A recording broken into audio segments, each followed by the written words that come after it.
Salam berjumpa kembali Bapak Ibu, Saudara-saudari, sahabat-sahabatku yang terkasih dalam Tuhan.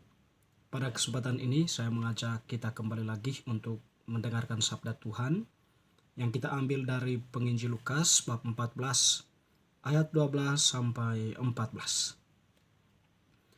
Siapa yang harus diundang? Dan Yesus berkata juga kepada orang yang mengundang dia, apabila engkau mengadakan perjamuan siang atau perjamuan malam, janganlah engkau mengundang sahabat-sahabatmu dan saudara-saudaramu atau kaum keluarga atau tetangga-tetanggamu yang kaya, karena mereka akan membalasnya dengan mengundang engkau pula, dan dengan demikian engkau mendapat balasnya.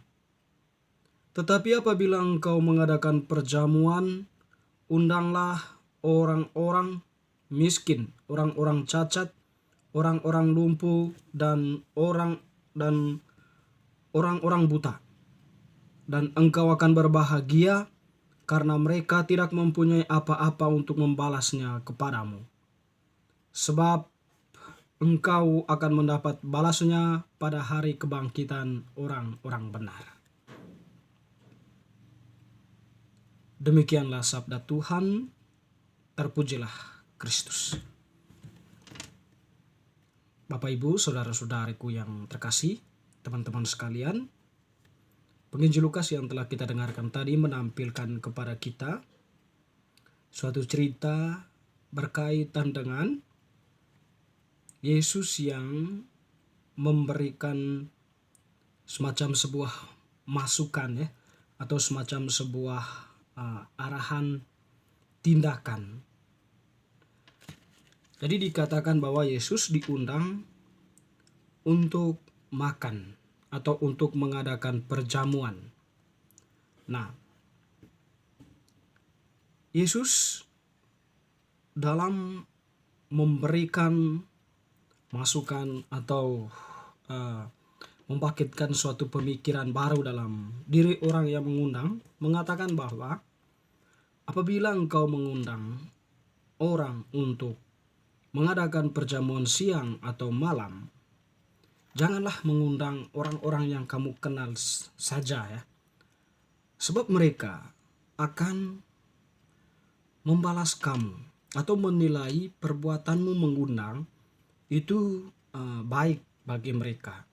Dan karena perbuatanmu itu baik, maka kemudian kamu pun ketika mereka mengadakan perjamuan akan mengundang kamu juga. Artinya di sini ada sebuah balas budi atas tindakan mengundang itu.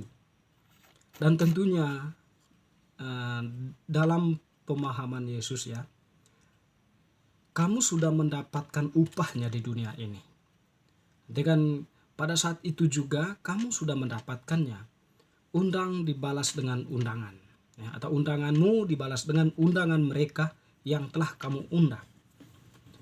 Tetapi Yesus ya menarik pemikiran orang tadi kepada sebuah fenomena lain ya, atau melampaui pemikiran yang pertama. Jadi dia mengatakan bahwa apabila engkau mengundang, undanglah orang-orang ya yang dalam kapasitas sebagai sebagai manusia yang dalam arti tertentu normal ya. Jadi mereka adalah orang-orang yang luar biasa, di mana ketika engkau mengundang mereka mengadakan perjamuan, mereka akan bersuka cita dan namamu akan selalu dikenang dalam diri mereka. Dan yang paling penting, mereka tidak akan mampu membalas undanganmu, sebab mereka dalam arti tak mempunyai kemampuan untuk membalas undanganmu. Paling tidak mereka mempunyai hati untuk mendoakan. Mereka mempunyai hati untuk memberikanmu sebuah pujian.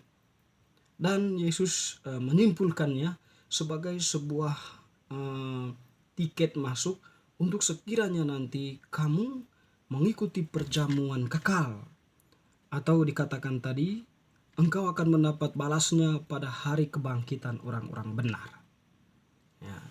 Jadi upahnya itu ada di sana. Bapak Ibu saudara-saudari yang terkasih ya, sebenarnya Yesus di sini memberi warna atas perbuatan kebaikan manusia itu dengan sebuah konsep atau dengan sebuah apa ya menghadirkan kehendak Allah atas kebaikan yang kita lakukan, bahwa kebaikan itu yang kita lakukan jangan selalu berorientasi pada akan dibalasnya kebaikan itu, atau kebaikan yang kita lakukan jangan senantiasa merupakan sebuah perbuatan yang menantikan tindakan balik atau sebuah pencitraan. Kalau memang demikian, kebaikan itu hanyalah sebuah tampilan luar, sebab di belakangnya itu ada rancangan-rancangan lain yang hendak diraih, atau boleh kita katakan itu adalah sebuah pencitraan. Tetapi bagi Tuhan, kalau melakukan kebaikan itu ya, haruslah lahir dari kesungguhan hati, ketulusan hati. Nah, kalau perbuatan kebaikan itu lahir dari sebuah ketulusan hati, tentu di sana penantian kita untuk balas budi dari orang lain tidak akan terjadi. Tapi kita akan merasakan suatu kebahagiaan karena sudah memberikan bantuan kepada atau memberikan sesuatu kepada mereka yang membutuhkan, dan kita tidak menuntut balasannya. Itu kalau pemberian atau kebaikan yang kita lakukan itu lahir dari hati kita. Tuhan di sini menghendaki agar kebaikan atau pancaran kebaikan itu lahir dari sebuah kesadaran iman bahwa itulah yang dikehendaki oleh Tuhan untuk dilakukan oleh kita, oleh manusia. Secara khusus atau teristimewa kalau kita berbicara tentang diri kita yang telah dibaptis. Jadi kebaikan itu merupakan sesuatu yang perlu dilakukan oleh murid-muridnya atau para pengikutnya, kita sebagai anggota gereja.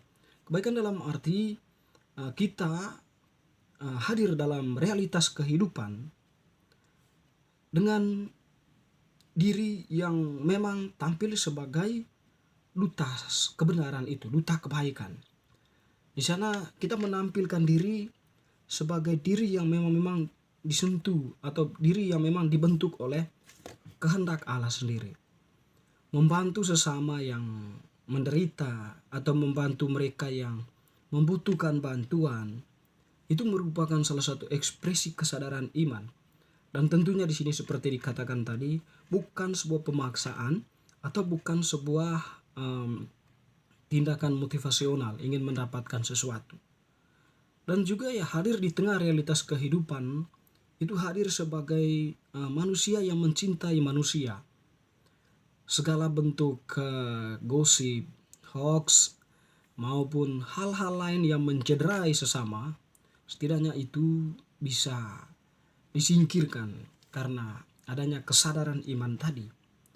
Ataupun juga ya berbagai bentuk rancangan-rancangan atau rencana-rencana kejahatan untuk menjatuhkan sesama atau untuk meraup keuntungan sebesar-besarnya dengan sebuah tindakan yang tidak terpuji. Nah, itu tentunya merupakan suatu perbuatan yang memang beralih ya dari apa yang menjadi kehendak Allah. Diri kita diayomi sedemikian rupa oleh fenomena lain ya, atau oleh kekuatan lain yang sebenarnya menawarkan sesuatu yang nikmat, tetapi cara untuk memperolehnya itu dengan cara-cara yang tidak halal. Tuhan tentunya tidak menghendaki hal seperti itu. Bapak Ibu saudara-saudari yang terkasih, itulah yang dikatakan Tuhan, siapa yang harus diundang. Yang diundang itu adalah mereka yang membutuhkan bantuan kita, mereka yang membutuhkan uluran tangan kita, atau kita yang hadir dalam realitas sosial, menghadirkan kebaikan, menghadirkan fenomena kebenaran. Dengan demikian di sana kita atau pancaran kasih Allah itu bisa dialami oleh semua orang, dan jangan menuntut balasannya saat itu, atau jangan meminta timbal balik dari perbuatan kita, tetapi biarkanlah semuanya itu mengalir sebagai bentuk pemberian dari kesadaran iman kita. Allah akan membalasnya pada saat kebangkitan orang-orang benar sebagaimana dikatakan oleh Tuhan sendiri. Semoga bacaan hari ini semakin meneguhkan iman kita. Amin.